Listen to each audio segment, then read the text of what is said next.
اعوذ باللہ من الشیطان الرجیم بسم اللہ الرحمن الرحیم۔ السلام علیکم ورحمۃ اللہ وبرکاتہ۔ ناظرین کرام، آپ دیکھ رہے ہیں ہمارا چینل نور مدین روحانی علاج۔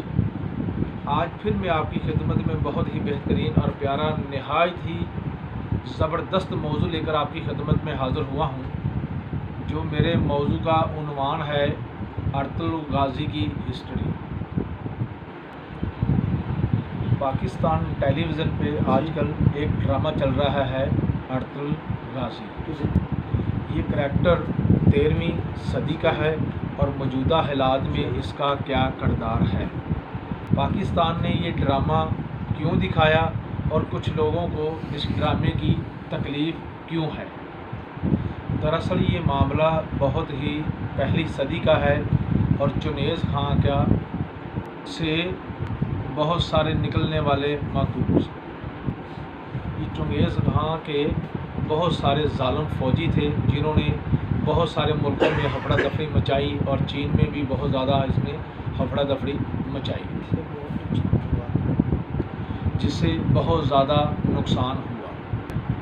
سینٹرل ایشیا کا جو جنوبی علاقہ تھا یہ وہاں تک گئے۔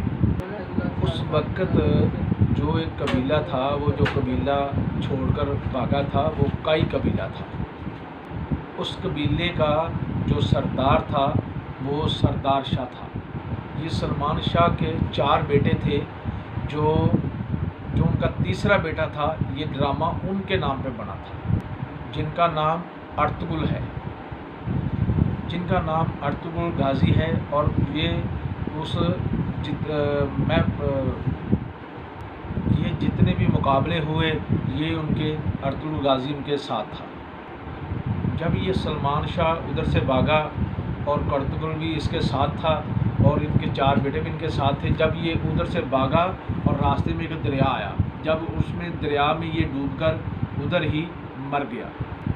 جب سلمان شاہ پانی میں ڈوب کر مر گیا تو تب سارے قبیلوں والوں نے یہ فیصلہ کیا کہ ہم ارطغرل غازی کو اس قبیلے کا سردار بنائیں گے۔ اس کے بعد جب اس کو سردار بنایا انہوں نے ارطغرل غازی کو، تو یہ 2 بھائی اس کے الگ ہو گئے اور اپنے چھوٹے بھائی کو لے کر یہ ٹریول کرتا رہا، یہ ترکی میں چلا گیا۔ جب یہ اپنے چھوٹے بھائی کو لے کر پہنچا، وہاں ترکی میں پہنچا تو اس نے دیکھا کہ 2 فوجیں آپس میں لڑائی کر رہی ہے، تو جو فوج کمزور تھی، جو بھاگنے والی تھی، اس نے ان کا ساتھ دیا۔ وہاں پہ 2 فوجیں جو لڑ رہی تھی آپس میں، وہ ایک عیسائی تھے اور ایک فوج مسلمانوں کی تھی اور علاؤدین کی تھی۔ اس نے کیا کیا، اس نے علاؤدین فوج کا ساتھ دیا اور ان کو فتح ملی۔ ان کے ساتھ جو ان کے پاس تھے وہ 444 بندے تھے اور 444 کے بندوں کے ساتھ اس نے علاؤدین فوج کے ساتھ مل کر ان کے اوپر ایسا ایسا حملہ کیا کہ وہ دوسری فوج بھاگ گئی اور علاؤدین کو فتح مل گئی۔ سردار علاؤدین کی جب دیکھا کہ وہ جنگ ہار رہا تھا اور ارطغرل غازی کی وجہ سے وہ جنگ جیت گیا اور وہاں اللہ پاک نے السلام کو فتح دی اور علاؤدین جیت گیا۔ علاؤدین غازی کو وہ بھی مسلمان تھا، اس کو یہ ارطغرل غازی پسند آ گیا، وہ اس کو ساتھ لے گیا۔ اس نے ان کو جا کر ایک پہاڑی علاقہ دے دیا کہ آپ وہاں رہیں اور ہماری حفاظت بھی کرتے رہیں اور ہمارے ساتھ بھی آپ رہیں اور آپ وہاں کے سردار ہیں۔ ارطغرل غازی نے جب وہ پہاڑوں میں ایک علاقہ ملا تھا، اس میں پیر جما کر بیٹھ گیا۔ اس نے ایک خواب دیکھا کہ ایک وقت میں کہ مجھے بادشاہ بنا دیا گیا ہے۔ ارطغرل غازی نے ایک خواب دیکھا اور خواب میں ایک چاند دیکھا اور ایک درخت دیکھا، وہ درخت کی شاخیں پوری دنیا میں پھیل رہی تھی۔ ارطغرل غازی کا مرشد ملا اور اس نے اس کی پہلے سے ہی پیشن گوئی کی تھی کہ ایک وقت آئے گا آپ بہت بڑی حکمرانی کرو گے اور اسلام کے اوپر آپ چن لیے گئے ہو، آپ اسلام سے اللہ پاک نے آپ سے بہت بڑا کام لینا ہے۔ اس کے ساتھ ساتھ ارطغرل غازی نے ایک خواب اور دیکھا تھا، اس میں 4 پہاڑ دیکھے تھے اور 4 دریا دیکھے تھے۔ اس نے 650 سال حکومت کی اور اپنی حکومت میں یہ بہت کچھ بناتا گیا. یہ جب اس کی وفات کا دن آیا یہ بہت بڑا طاقتور ہو چکا تھا. جب ان کی وفات ہو گئی تو اس کا چھوٹا بیٹا تھا حضرت عثمان، اور اس نے اس کی جگہ جو ارطغرل غازی کی اس نے سنبھال لی، اور بعد میں اس نے کہا کہ ہم خلافت کو زندہ رکھیں گے، اور پکا اور سچا مسلمان تھا. اور پھر اس نے بہت سارے علاقوں کو فتح کیا. خلافت عثمانیہ 3 بر اعظم میں پھیل گئی.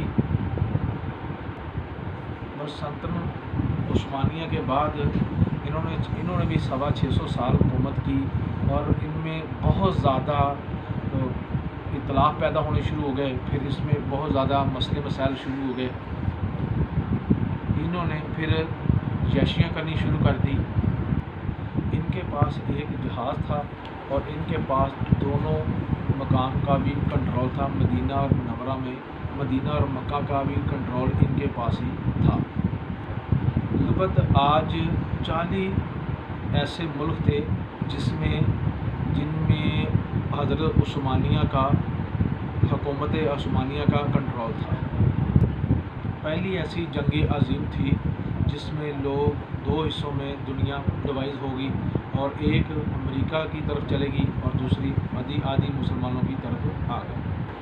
جب دور عثمانیہ کو جب ان کی پہلی جنگ شروع ہوئی تو پہلے تو ان کو فتح ہوتی رہی، لیکن 3 سال کے بعد ان کو نقصان ہونا شروع ہو گیا. جب ان کی جنگ ہو رہی تھی تو 40 ایسے ملک تھے جو آزاد ہو چکے تھے، جن میں یہ سعودی عرب بھی تھا، اور ایران، عراق، کافی ایسے مسلمانوں کے ملک تھے جو اس وقت آزاد ہو چکے تھے، اور یہ 3 بر اعظم میں تسلیم ہو گئے. پہلے حضرت عثمانیہ کی ترکی کی حکومت تھی. ترکی کی حکومت پہلے مدینہ شریف کے اوپر تھی. جیسے جیسے دور آئے یہ مدینہ شریف میں کوئی بھی چیز تبدیل کی، اور ترکی نے ایک جہاز بھیج کر ہر چیز اپنے پاس مدینہ شریف کی بحفاظت اپنے پاس نشانی کے طور پہ رکھی. یہ جتنی بھی ترکی نے چیزیں سعودی عرب سے منگوائی، مدینہ شریف کی جتنے بھی پتھر جو بھی زیورات تھے وہ مدینہ شریف کے وہ ترکی نے اپنے پاس اس لیے رکھے تھے تاکہ آنے والے دور میں اور وقت میں تاکہ لوگوں کو پتہ چلے کہ ترکی کی حکومت ہوتی تھی، اور ترکی ہی حج پہ آنے والے لوگوں کو عمرے پہ آنے والے لوگوں کی خدمت گار رہا اور خدمت کرتا رہا.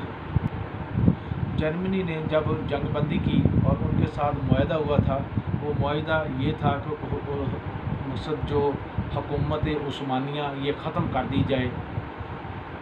اس جنگ بندی میں ترکیوں کے بہت سارے فائدہ تو ہوا لیکن بہت سارے ان کے خواب بھی ترکیوں کے ٹوٹ گئے. اسی معاہدے کے اوپر آج پوری دنیا بغلاڑ کا شکار ہے.